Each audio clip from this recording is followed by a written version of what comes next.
എടി ജെസ്സി, എടി Jessy, ഇറങ്ങിയോ? Tony, നീ ഇവിടെ? ഞാൻ വന്ന് നിന്നെ വിളിച്ചോണ്ട് പോകാനാ. ഇപ്പൊ എന്നോട് ഇറങ്ങി വരണം. ടോണി, ഞാൻ വരുന്നില്ല. അപ്പച്ചി ഇവിടെ ഉണ്ട്. എടി നീ ആരെയും പേടിക്കുന്നേ? നീ എന്റെ അവസ്ഥ ഒന്ന് മനസ്സിലാക്കണം. അത് തന്നെ, എന്റെ അവസ്ഥ നീ ഒന്ന് മനസ്സിലാക്കണം. എനിക്ക് നീ ഇല്ലാതെ ഒരു നിമിഷം പോലും ജീവിക്കാൻ പറ്റില്ല. ടോണി, നീ വേഗം ഒന്ന് പോവുക. അപ്പച്ചൻ വന്നു.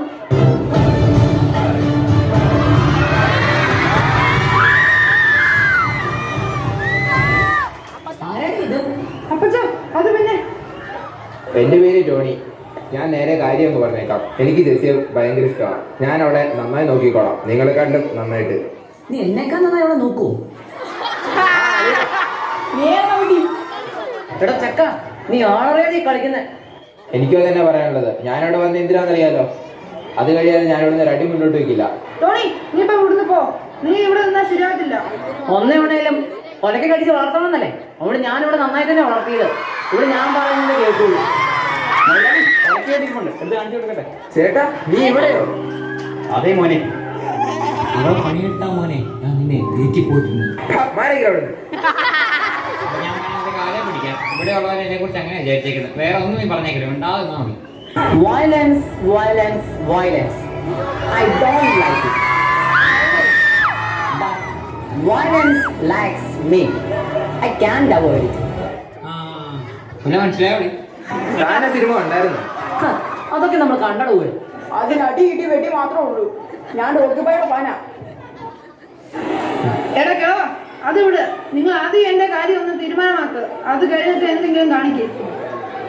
കൊച്ചു പറഞ്ഞത് ശരിയാ. എല്ലാരും തിരിച്ചു വാ. അപ്പൊ ഞാൻ പറഞ്ഞു വന്നത്, ജെസ്സി എനിക്ക് ഇഷ്ടമാണ്. അവളെനിക്ക് കെട്ടിച്ചേരണം. അതെ, ചൂടുണ്ടെങ്കിൽ വിളിച്ചോണ്ട് പോണം. അതെ അതെ. ഞങ്ങൾ ഇവിടെ കൊച്ചിനെ തൊഴിലിച്ചാൽ നീ വിവരം അറിയും. അല്ലെങ്കിൽ നിന്നെ കൊണ്ട് ഇവളെ നോക്കാനുള്ള ആമ്പിയൊന്നുമില്ല. അതെ അതെ അതെ. മതി, നിർത്ത്. ജെസ്സി, നീ വരുന്നുണ്ടെങ്കിൽ ഇപ്പൊ എന്നോട് ഇറങ്ങിയാണ്. അല്ലെങ്കിൽ നീ നരകത്തിൽ കടന്ന് നരകിക്കും. കൊച്ചിനെ തൊട്ട് നിന്റെ കൈയും കാര്യം തന്നെ പിടിക്കും. ഞാനൊന്ന് നിർത്തുന്നുണ്ടോ? വാ ടോണി, നമുക്ക് എവിടെയും പോയി ജീവിക്കാം.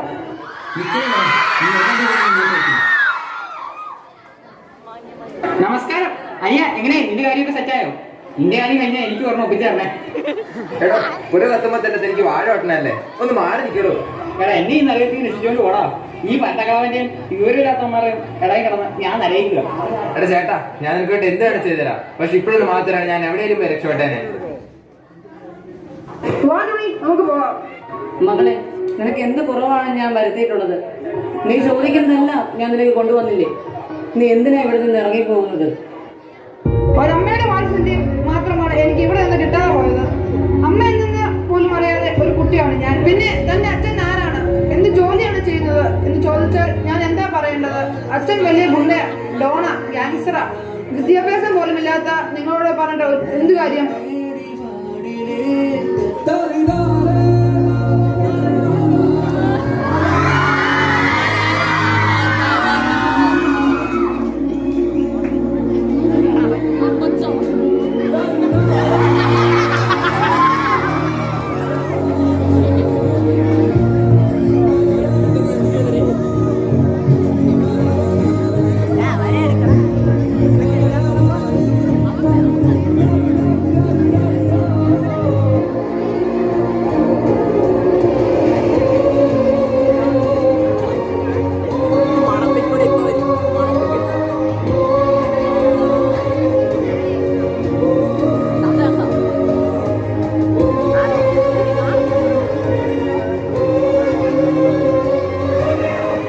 മൊയിലാളി, ഇങ്ങനെയുള്ള നേരത്ത് നമ്മുടെ കൂടെ നിൽക്കുന്ന, നമ്മളെ തളരാതെ പിടിച്ചു കയറുന്ന ഒന്നുണ്ട്.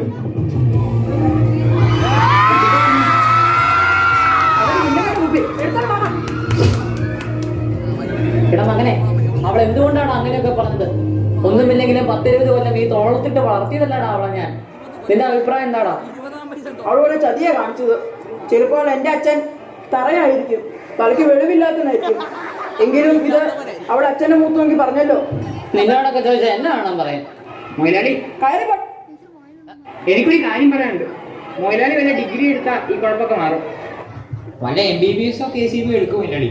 നിന്നെയാണോ ഇപ്പൊ ഇങ്ങോട്ട് വിളിച്ചത്? കേൾക്കോടാ. എടാ, എന്നെ പറയണോ പോയെ? അപ്പച്ചാ, അത് ഡോക്ടറാണുള്ള കോഴ്സാ. ആണോ? എന്നാൽ ഞാനത് പഠിക്കാൻ തീരുമാനിച്ചു. എൻ്റെ അപ്പച്ച അത് നിസ്സാര പരിപാടിയൊന്നുമല്ല. നീ ആ ജോർജിനെ ഒന്ന് വിളിച്ചേ, നമുക്ക് വഴിയുണ്ടാക്കാം. ജോർജ് കുട്ടി അവൻ MBBS പഠിച്ചതാ. എടാ മോനെ, എല്ലാം നന്നായി പഠിച്ചോ?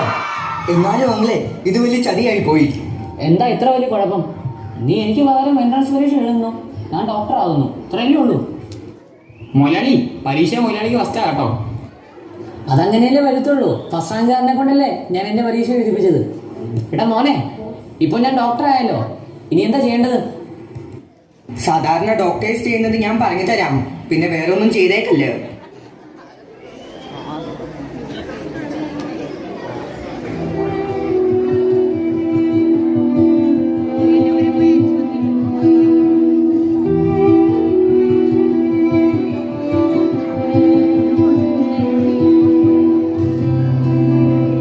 ഡോക്ടർ, ഇയാൾക്ക് സീരിയസാ, എത്രയും വേഗം ട്രീറ്റ്മെന്റ് തുടങ്ങണം. പേഷ്യന്റിനെ ICUലേക്ക് ഷിഫ്റ്റ് ചെയ്തോ? ചെയ്തു ഡോക്ടർ. പേഷ്യന്റിന് ABC സെഷൻ കൊടുത്തു തുടങ്ങിയോ? നേരത്തെ കൊടുത്തു തുടങ്ങിയായിരുന്നു സാർ. ആ, എന്നാ ഒരു മിനിറ്റ്. ഓക്കെ, പേഷ്യന്റിന്റെ ബ്ലഡിലെ ഗ്ലൂക്കോസ് ലെവൽ ചെക്ക് ചെയ്യണം.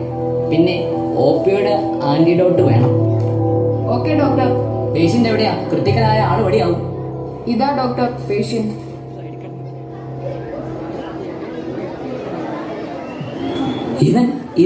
ഇവനാ ടോണിയല്ലേ? ഇവനെന്താ ഇവിടെ?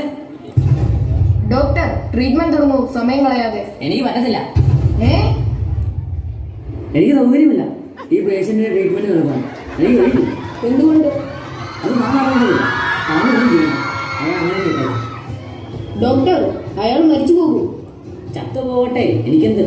പിന്നെ എൻ്റെ വാക്ക് താൻ അനുസരിച്ചില്ലെങ്കിൽ ഞാൻ ചെയ്യാൻ പോകുന്നത് എന്താണെന്ന് അറിയാമല്ലോ. നീ പുറം ലോകം കാണില്ല. നിങ്ങൾ എന്ത് മനുഷ്യരാ? നിങ്ങൾക്കൊന്നും മനുഷ്യത്വമില്ലേ? മനുഷ്യത്വമില്ലായ്മ ഒരു രോഗമാണ്.